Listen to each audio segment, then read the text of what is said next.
अगर आप सच्चे भारतीय होते तो आप ये ऐसे स्टेटमेंट्स नहीं देते। इतना strong statement by the supreme court of India आया है मिस्टर राहुल गांधी जी यानी लीडर ऑफ ऑपोजिशन के कोर्ट ने ऐसे स्टेटमेंट क्यों दी है? ये डेफामेशन केस है क्या? Let's not today. हिंद देश के निवासी सभी जन एक हैं।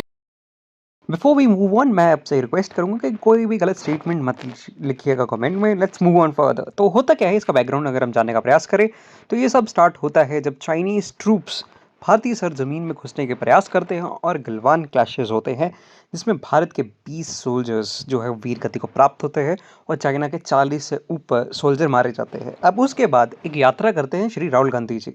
अब वो जाते हैं जम्मू, जहाँ स्पीच दी थी जो बहुत वायरल हुई थी, जिसमें उन्होंने एलेज किया था कि जो चाइना है वो 4000 किलोमीटर या 2000 किलोमीटर तक की ज़मीन भारत की ऑक्युपाई करके रखा है और जो गवर्नमेंट है वो झूठ बोल रही है देश से। और जो मोदी जी हैं यानी प्राइम मिनिस्टर ऑफ इंडिया, वो डरते हैं चाइना है। कौन सी? तो हम आपको दिखाने का प्रयास करें तो ये है अक्साई चिन के पास का इलाका, जो आपके पास ईस्टर्न लद्दाख के पास जो एरियाज़ हैं उसी को कह रहे हैं राहुल गांधी जी कि यहाँ पे जो है बहुत सारी ऐसी ज़मीन है, अराउंड 2000 टू 400 स्क्वायर किलोमीटर्स, यानी इनको भी नहीं पता कितनी है, बीच बिचाले कह रहे हैं। तो इन्होंने कहा है कि इतनी ज़मीन है जो चाइना ने भारत की ऑक्युपाई कर रखी है। अब सुप्रीम कोर्ट तक मामला कैसे पहुंचा ये जानने का प्रयास करेंगे। अब ये सारे केस जो है सुप्रीम कोर्ट तक कैसे पहुंचा ये जानने का प्रयास करते हैं।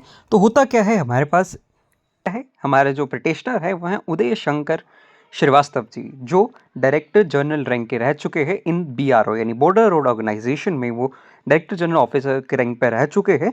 तो वो क्या करते हैं, कंप्लेंट फाइल करते हैं, क्रिमिनल डेफामेशन फाइल करते हैं। जैसे सब जानते हैं डेफामेशन जो है दो टाइप की हो सकती है। एक सिविल होती है, जब आप कोर्ट का कोई ऑर्डर नहीं मानते तो मोस्टली वो लगती है, और एक होती है क्रिमिनल, जब आप किसी को डेफामेट करते हैं तब लगती है, यानी किसी की मानहानि करते हैं। तो वो क्या करते हैं, इस स्टेटमेंट से दुखी होकर उदय शंकर श्रीवास्तव जी केस फाइल कर देते हैं लखनऊ की कोर्ट में और एक्यूज करते हैं श्री राहुल गांधी जी को कि वो डेफामेटरी स्टेटमेंट्स दे रहे हैं अगेंस्ट इंडियन आर्मी, और इससे क्या होगा कि इंडियन आर्मी के जो सोल्जर्स है उनका मोरल डाउन होगा।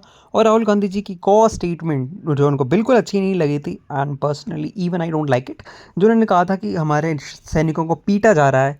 That's not the language to speak. Proceedings को रुकाने के लिए श्री राहुल गांधी जी चाहते हैं सुप्रीम कोर्ट के भाई ये डेफामेशन केस रोक दो। अब कोर्ट, ऑनरेबल सुप्रीम कोर्ट जो है वो उनको इंटरिम रिलीफ तो दे देती है, लेकिन कुछ टफ क्वेश्चन पूछती है। तो सबसे इंपॉर्टेंट क्वेश्चन जो जो पूछा है सुप्रीम कोर्ट ने, वो पूछा है कि आपको पता कैसे चला कि 2000 किलोमीटर्स स्क्वायर किलोमीटर की ज़मीन जो है चाइना ने ऑक्युपाई कर रखी है? क्या आप वहाँ मौजूद थे? आप ग्राउंड में मौजूद थे? क्या आपके पास कोई सैटेलाइट डाटा है? क्या आपके पास कोई मिलिट्री डॉक्यूमेंट्स हैं जो ये बताते हैं? और एक बहुत ही इंपॉर्टेंट क्वेश्चन जो पहले भी पूछा था कि आप वहाँ थे कि नहीं थे, ये बता दीजिए कि आप ग्राउंड में मौजूद थे। सुप्रीम कोर्ट ने पूछी है कि आपने ये सारी चीज़ें पार्लियामेंट में नहीं, आपने ये सारी चीज़ें पार्लियामेंट में क्यों नहीं कही? अगर आपको ऐसे प्रश्न पूछने ही हैं नेशनल सिक्योरिटी से रिलेटेड तो पार्लियामेंट ऑफ इंडिया में पूछिए, ठीक है जी। क्योंकि बाहर अगर आप पब्लिक में पूछेंगे that's only for political narrative and political benefit, ये भारत की सिक्योरिटी के खिलाफ है। Next statement the, if you were a true Indian you would not have said such things.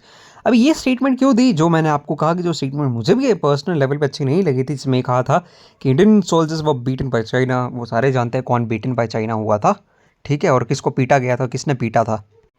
अगर मैं सुप्रीम कोर्ट ने सबसे इंपॉर्टेंटली जो जो चीज़ें हैं वो ये हैं कि फ्रीडम ऑफ स्पीच और रिस्पॉन्सिबिलिटी भी दो चीज़ें होती हैं, और दोनों को बैलेंस करना होता है। अगर आपके पास फ्रीडम ऑफ स्पीच है तो आपके पास एक ऐसी रिस्पॉन्सिबिलिटी होनी चाहिए कि जब आपके पास कोई क्रेडिबल इन्फॉर्मेशन नहीं है, आपके पास कोई डॉक्यूमेंट्री प्रूफ नहीं है, सैटेलाइटरी इमेज नहीं है, तो आप ऐसी चीज़ें जो है पब्लिक डोमेन में मत कीजिए। अगर आपने, और सेकेंडली कहा है कि जो यूज़ करो, और एक काम करो, ये सारी चीज़ें जो हैं इसको पार्लियामेंट में करो, ठीक है। ये बाहर ऐसी चीज़ें कहोगे तो ठीक नहीं लगता।